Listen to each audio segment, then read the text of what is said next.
तो फर्स्ट, इंद्रा। इंद्र शब्द युग्म के सही अर्थ क्या है? तो इंद्रा का अर्थ आप जान लें, इंद्राणी होता है, और इंद्र का अर्थ होता है सुरपति, इसलिए इसका करेक्ट आंसर आंसर बी होगा। ठीक ना। कपड़ा शब्द का पर्यायवाची नहीं होता, तो वसन होता है। जैसे बताना कि कपड़ा शब्द का पर्यायवाची कौन सा नहीं है। वसन मतलब कपड़ा होता है, पट का मतलब भी कपड़ा ही होता है, और चीर का मतलब भी कपड़ा होता है। जबकि यहाँ धरित्री का मतलब होता है धरती, इसलिए ऑप्शन ए गलत होगा। ठीक है। आंसू शब्द का बहुवचन क्या हुआ? तो आपको हम बता दें, आंसू शब्द का बहुवचन नहीं होता, इसलिए इसका करेक्ट आंसर आंसू ही रहेगा। ठीक है।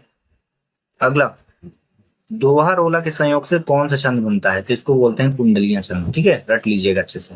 परिहिस सरिस धर्म नहीं भाई, पर पीड़ा सम नहीं अधमाई।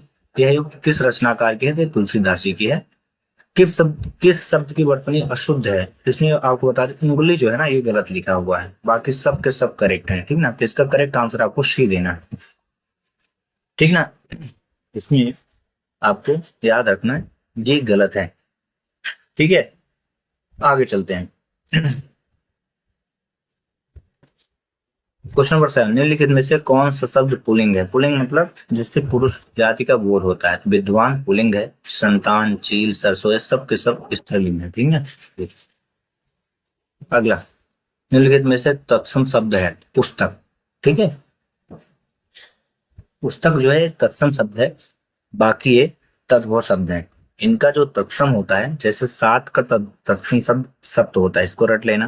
हाथी का जो तत्सम शब्द होता है वो हस्ती होता है। ठीक है, हस्ती। ठीक है। वहीं कान का तत्सम शब्द कर्ण होता है। ये सब तद्भव दिए। मोम से तन धुल चुका, अब दीप शाम मन जल चुका है। इस पत्नी में कौन सा अलंकार है?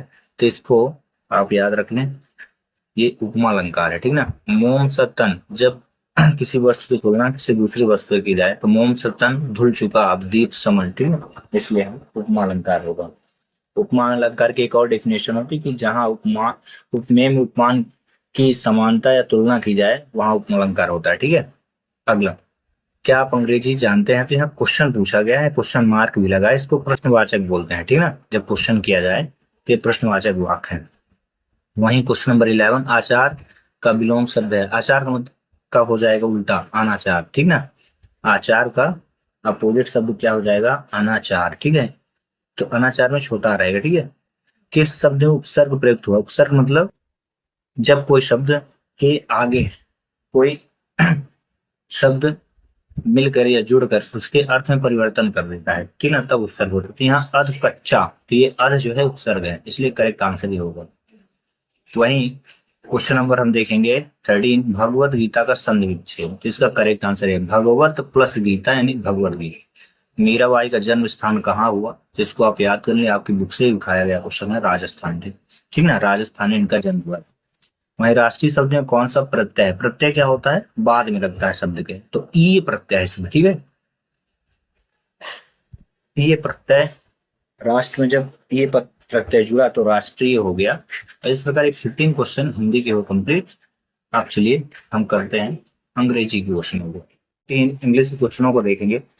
पहला क्वेश्चन, ही सेड, उसने कहा Arjun drove the car, Arjun ने कार को चलाया। ठीक है। ड्राइव का ये सेकंड फॉर्म है। ठीक है। इसका पास्ट इसको बनाना है किसमें? इनडायरेक्ट स्पीच में। तो आपको बता दें, जब पास्ट इंडेफिनिट रहता है ना, तो इसका जो इनडायरेक्ट स्पीच होता है पास्ट परफेक्ट में बनता है। पास्ट परफेक्ट, और इसकी हेल्पिंग वर्ब होती है हैड। अगर यहाँ पे कहीं दिखे हैड, तब तो करेक्ट माना जाएगा डायरेक्टली। दूसरी कंडीशन, ये पहला रूल हुआ आइडेंटिफाई करने का। दूसरा होता है कि जैसे ही पास्ट परफेक्ट लगता है तो वर्ब की थर्ड फॉर्म लगती है। तो अगर आपको थर्ड फॉर्म दिखे तो ये करेक्ट माना जाएगा। ठीक है। अब अब आते हैं इसके दोनों ही रूल्स को आइडेंटिफाई करके इसको सॉल्व करने का। पहला, Arjun drop the car, he had, इसमें हैड नहीं लगा इसलिए रॉन्ग। ठीक ना। दोनों में he said that the car, यहाँ वॉच लग गया। वॉच होने के कारण देखो, ये वॉच लगा है ना, तो वॉच के बाद इसे हमेशा याद रखना, वॉच अगर हेल्पिंग वर्ब बनती है ना, तो इसके साथ वर्ब की थर्ड फॉर्म आती, वो फोर्थ फॉर्म आती है। ठीक ना। बट यहाँ वर्ब की फोर्थ फॉर्म आई नहीं है। ठीक है। ये क्या आई है? वर्ब की थर्ड फॉर्म। मैंने जो बोला था आइडेंटिफाई करने के लिए, क्या है? वर्ब की थर्ड फॉर्म। तो करेक्ट आंसर आपका यहीं पे हो जाएगा। दूसरे को चेक कर लेते हैं। He said that car driving, the car driving हो गया, यहाँ पे वर्ब की third form I, fourth form I है। हमेशा याद रखना, जब भी वर्ब की फोर्थ फॉर्म आई आती है ना, तो इसके जस्ट बिफोर यानी पहले is, am, are, was, were, shall be, will be, ये सारी चीजें हो तो ये माना जाएगा सही।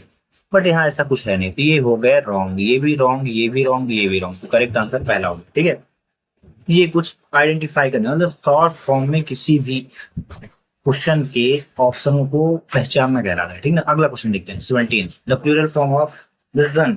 अब विजन का जो प्लूरल होगा, प्लूरल जब भी हम बनाते हैं तो इसको रूल याद रखना, प्लूरल के लिए जब भी प्लूरल बनता है ना, लास्ट में यस लगाया जाता है, यस लगाया जाता है, आई एस लगाया जाता है। ठीक ना, वी ई एस लगता है या ई एन लगता है, ये सारी चीजें अगर मिले तो प्लूरल होगा। अब देखते हैं, जैसे यहाँ ई एन लग गया, यहाँ यस लगा है, एन एस लगा है, यहाँ भी यस। अब इसमें करेक्ट कौन सा होगा, तो पहले इनको वर्ड को ले लेते हैं। ठीक ना, B I S O N, B I S O N ही होना चाहिए। ठीक ना, तो B double E wrong, B I S O ये भी रॉन्ग, क्योंकि जो नाउन रहेगा उसको हम पूरा लिखेंगे, उसके बाद इनको ऐड करना है। ठीक ना, नाउन प्लस है ये। अब B I S double N ये भी रॉन्ग, तो बचा क्या, ये B I S O N और लास्ट में एस लगा, इसलिए करेक्ट माना जाएगा। ठीक ना, मतलब अगर हम कैट का प्लूरल बना रहे हैं, ठीक ना, तो कैट का प्लूरल तो बनेगा, यस लगेगा, बट ध्यान रखना पूरा का पूरा पहले नाउन लिखेंगे उसके बाद ही एस लगाएंगे। ये नहीं कि कैट में ही चेंज कर दो, अंदर सी ई टी एस कर दो, तो ये रॉन्ग हो जाएगा। ठीक ना, तो नाउन को चेंज नहीं करना, बस उसमें ऐड करना है। अगला करना है, करते हैं। ठीक है, ही हैज, हाँ सम की केसेस में ऐसा है, हाँ कुछ रूल्स होते हैं जिसमें नाउन के कुछ वर्ड्स चेंज होते हैं, वो जब भी क्वेश्चन आएगा हम आपको बताएंगे। हाँ अगर आप चाहे ना मतलब जानना चाहते हैं तो आप कमेंट्स करें कोई ऐसा नाउन दे करके जिसमें आपको कंफ्यूजन हो, आई विल एक्सप्लेन। ठीक है, he has fill the blanks, money left with him, उसके पास थोड़ा सा जो भी धन था ना वो खत्म हो चुका। तो थोड़ा को अर्थ जो होता है, नॉट का यूज यहाँ करेंगे नहीं, ठीक है, लार्ज नहीं, बिग नहीं, ठीक है, अ लिटिल होता है। ठीक है, यहाँ पे अ लिटिल का यूज होगा। अगला थोड़ा का मीन्स होता है अ लिटिल, ठीक है, लार्ज का मतलब थोड़ा नहीं। Which are the following is an adverb, adverb मतलब होता है, एडवर्ब, एडवर्ब की काफी सारे टाइप्स होते हैं, जो वर्ब के पहले ऐड होता है उसे एडवर्ब बोलते हैं। बस इतनी याद रखिएगा, इस एडवर्ब में समय बताते हैं, प्लेस बताते हैं, स्थान बताते हैं, किसी के कहा जाए कि तरीका बताते हैं बोलने का, ये सारी चीजें हो तो एडवर्ब। ठीक है, रेड जो है क्वालिटी है, ये रॉन्ग हो गया। एवरीवन ये एवरीवन है, इसको याद रखना। एवरीवन क्या होता है, प्रोनाउन होता है, इंडेफिनिट केस का प्रोनाउन है। रेड जो है एडजेक्टिव है, ये भी याद रखिएगा। ठीक ना, एडजेक्टिव रेड है यहाँ। राम जो है नाउन है, क्या है ये, नाउन, किसी का नाम है। ठीक है, आइडेंटिटी। अगर आपसे पार्ट ऑफ स्पीच का अच्छा नॉलेज है तो आप सब चीजों को अच्छे से जानेंगे। देखिए एवरीवन को, क्योंकि मुझे पता है, मैंने पढ़ा है प्रोनाउन को। प्रोनाउन के 10 टाइप्स होते हैं, उनमें से ये इंडेफिनिट केस का प्रोनाउन है ये। ठीक ना, तो ये प्रोनाउन हो गया। राम नाम है तो ये नाउन हो गया। ठीक ना, ये नाउन हो गया, प्रोनाउन हुआ। रेड क्वालिटी है, रंग है। ठीक ना, तो क्वालिटी होने के कारण ये क्या हो गया, एडजेक्टिव हो गया। ठीक है, तो बचा क्या, एवरी डे, ये क्या होता है, एडवर्ब ऑफ टाइम, समय बताने के लिए। ठीक है ना, तो ये हो जाएगा आपका एडवर्ब। तो करेक्ट आंसर ये होगा एवरी डे। ठीक है, अगला द एंटोनियम्स ऑफ रिक्लूज इज, एंटोनियम्स का मतलब मैं आपको बता दूं। ठीक ना, एक वह व्यक्ति जो हमेशा अकेला रहता है ना उसको बोलते हैं। तो जब रिक्लूज मतलब अकेला, तो जो सबके साथ रहता है उसको बोलते हैं हॉस्टाइल। ठीक ना, ये हो जाएगा करेक्ट आंसर। एंटोनिम्स मतलब होता है विपरीत बताना। ठीक है, अब हम चलते हैं 21 नंबर क्वेश्चन में। Correct spelled word. देखिए ऐसे वर्ड आप तभी पहचान सकते हैं जब आपकी कहा जाए कि आधे से 1 घंटे रेगुलर रीडिंग की प्रैक्टिस हो। तो आप क्या करें, इंग्लिश अच्छा सीखना चाहते हैं तो आपको पर डे आधे से 1 घंटे बुक रीड करना है और कुछ नहीं करना, सिर्फ बुक रीड करिए। ठीक ना, अंडरस्टैंडिंग लाइए, वर्डों को समझिए, उनको उनके मीन्स निकालने की कोशिश करिए, धीरे धीरे आप जान जाएंगे। ठीक है, तो देखो इसका जो करेक्ट आंसर है, इसका करेक्ट आंसर ये होगा चीप, CHIF। ये मीनिंग नहीं होती, बिलीव की भी ये मीनिंग BELEIV नहीं होता। ठीक ना, BELI अगर होता, LIEV तो ये सही हो जाता, तो ये सब गलत हो गया। ठीक है, अगला द वॉल्फ इज, वॉल्फ मतलब होता है भेड़िया। तो वॉल्फ, वॉल्फ की जो आवाज होती है ना, ये होती है हाउलिंग करता। ठीक ना, ये होगा इसका करेक्ट आंसर। ठीक है, अगला क्वेश्चन करते हैं। Choose the correct form of tension in the following sentence. ठीक ना, I had finish the work. याद रखना कुछ रूल। पहला रूल ये कहता है कि हैड के बाद, ध्यान रखना, हैड के बाद वर्ब की थर्ड फॉर्म अगर आए, ये आइडेंटिफाई करने का रूल है। हैड के बाद जैसे ही वर्ब की थर्ड फॉर्म आती है ना, ठीक है, हैड, हैव और हैज, इनके बाद अगर वर्ब की थर्ड फॉर्म आ रही है, ये रूल है, ठीक ना। ये जो होते हैं ना, ये बता देते हैं कि हम परफेक्ट के हैं, कहाँ के हैं, परफेक्ट टेंस के। इससे ये पता चलता है कि परफेक्ट टेंस के हैं। जी हाँ, देखो ये कॉन्टिन्यूस गलत हो गया, ये भी कॉन्टिन्यूस, ये भी गलत हो गया, अब ये भी फ्यूचर गलत, तो बचा क्या, पास्ट परफेक्ट। बट ऐसे कैसे जाने, मान लीजिए कि ये तो मैंने बता दिया कि इस प्रकार का हो तो आप जान जाएंगे, क्योंकि हैड फिनिश्ड लिखा है। फिर इसमें परफेक्ट में तीन प्रकार के होते हैं, present perfect, past perfect, future perfect. तो आपको बता दें, हैड प्लस V3 फॉर्म जो होती है ना, पास्ट परफेक्ट की होती है, 2P की, ठीक ना। और हैज और हैव के साथ अगर V3 फॉर्म हो तो इसको बोलते हैं प्रेजेंट परफेक्ट, ठीक है। अब एक बचता है फ्यूचर परफेक्ट का, फ्यूचर परफेक्ट टेंस का। तो इसके लिए होता है शैल हैव या फिर विल हैव के बाद V3 लग जाए तब होता है, ठीक ना। तो इस प्रकार से आप क्या है, ग्रामर के जितने भी रूल्स हैं ना, उनको बार बार रिपीट करें, देखें, उनके जहां भी रूल लिखे उनको पढ़ें, आइडेंटिफाई करें, कोशिश करें कि आखिर क्यों कनेक्ट हुआ। इस प्रकार से आप लर्निंग करेंगे तो आप ज्यादा अच्छे से पहचान पाएंगे, ठीक है।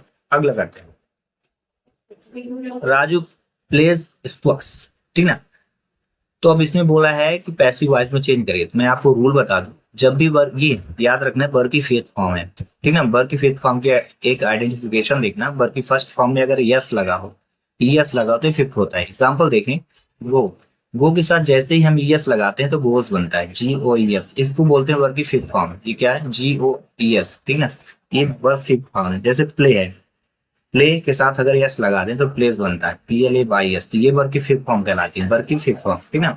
वर्ब की फिफ्थ फॉर्म अगर आई तो इसको बोलते हैं प्रेजेंट इंडेफिनिट। क्या बोलेंगे, प्रेजेंट इंडेफिनिट का सेंटेंस दिया। तो जब भी याद रखना, रूल क्या कहता है कि अगर प्रेजेंट इंडेफिनिट का आप पैसिव वॉइस बना रहे हैं तो कुछ रूल्स रहेंगे उसमें, ठीक है। प्रेजेंट इंडेफिनिट के पैसिव वॉइस के रूल्स ये कहते हैं कि ऑब्जेक्ट लाइए, इसके बाद तुरंत ही आप इज, एम, आर को रखें, सब्जेक्ट के तुरंत, ऑब्जेक्ट के तुरंत बाद प्लस वर्ब की थर्ड फॉर्म लगाएं, प्लस बाय का यूज करें, ठीक ना। इसके बाद सब्जेक्ट प्लस अदर वर्ड। इस प्रकार अगर बन जाए रूल तो सही होगा। तो देखो मैंने क्या बोला, ऑब्जेक्ट लाना है, तो देखो आपको आइडेंटिफाई करना भी आना चाहिए क्वेश्चन को। शुरू में ये राजू जो है ना, सब्जेक्ट है, सब्जेक्ट के तुरंत बाद वर्ब आई है, इसको मेन वर्ब बोलेंगे क्योंकि तुरंत बाद वर्ब आई है, ठीक ना। और ये हमारा हुआ ऑब्जेक्ट। मतलब जो भी पैसिव वॉइस बनेगा तो उसमें रूल के अकॉर्डिंग अगर हम चलते हैं तो पहले ऑब्जेक्ट आना चाहिए, ठीक ना। फिर देखो यहाँ पे राजू दिखा, ये रॉन्ग हो गया क्योंकि पहले ऑब्जेक्ट आएगा। अब तीनों में देखो, स्क्वैश स्क्वैश स्क्वैश, तीनों ठीक है ये।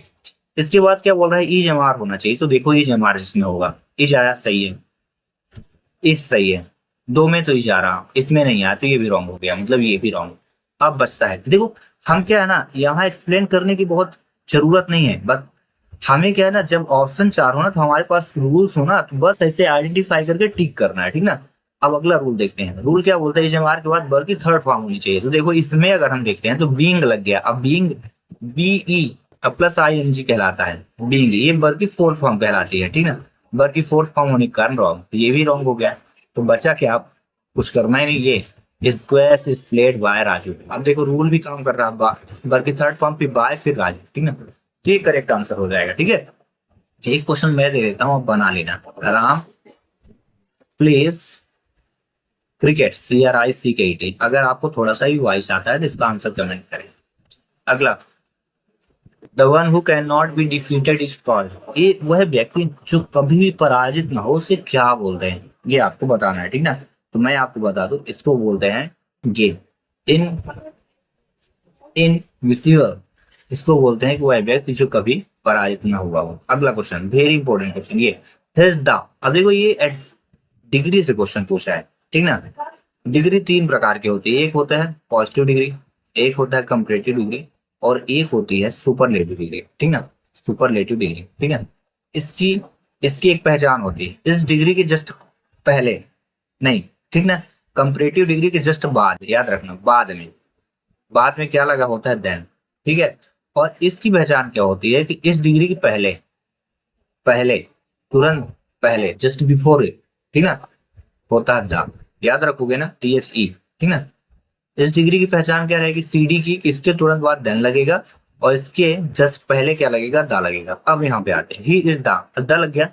अद्दा का मतलब क्या हुआ कि आने वाली जो डिग्री होगी, देखो द है ना, अद्दा के पहले हमें लगाना क्या, सुपरलेटिव डिग्री का प्रयोग करते हैं। ठीक है।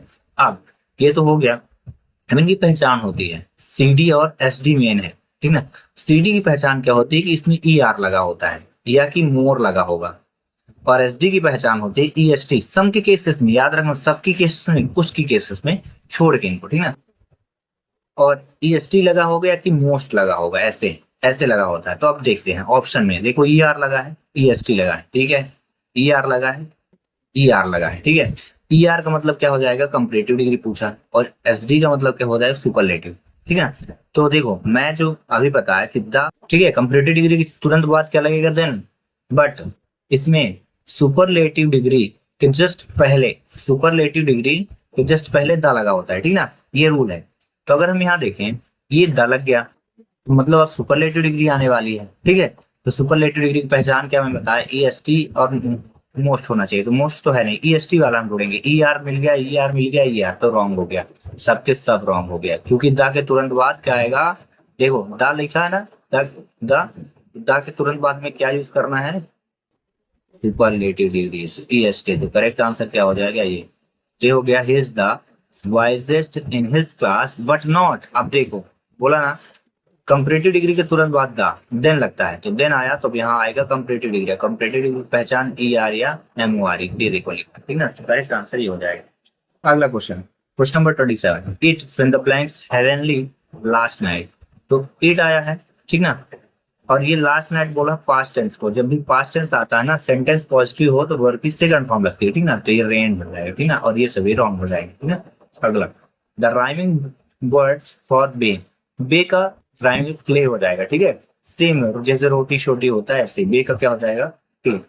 द वर्ड, अब ये जो लिखा है GLHISEN, jumbled, choose the correct word, इसको क्या है करेक्ट बनाना है, ठीक ना। तो इसका करेक्ट आंसर होगा इंग्लिश, पहले नंबर में ई, फिर एन, फिर जी, फिर एल, फिर आई, फिर एस और एच, इंग्लिश बन जाएगा, ठीक ना। You please turn on the fan, कृपया आप फैन को ऑन कर दें। तो जब आप किसी से क्या कहा जाए कि रिक्वेस्ट करें, ठीक ना, ठीक है, रिक्वेस्ट करते हैं या कहा जाए कि क्षमता को एक्सप्रेस करने की कोशिश करते हैं, तो आप कैन के यूज यहाँ करेंगे, ठीक ना। यहाँ क्या हो जाएगा, can you please turn on the fan, ठीक ना, एबिलिटी योग्यता व्यक्त करने के लिए, क्या आप फैन को ऑन कर सकते हैं, और ये तभी हो सकता है जब उसके पास फैन को ऑन करने की योग्यता हो, ठीक ना। कैन की यूज हम कहाँ करते हैं, just before, capability, power, strength, इसको रिप्रेजेंट करने के लिए, ठीक है। में कैन नॉट नहीं होगा, माइट भी नहीं होगा, ठीक है।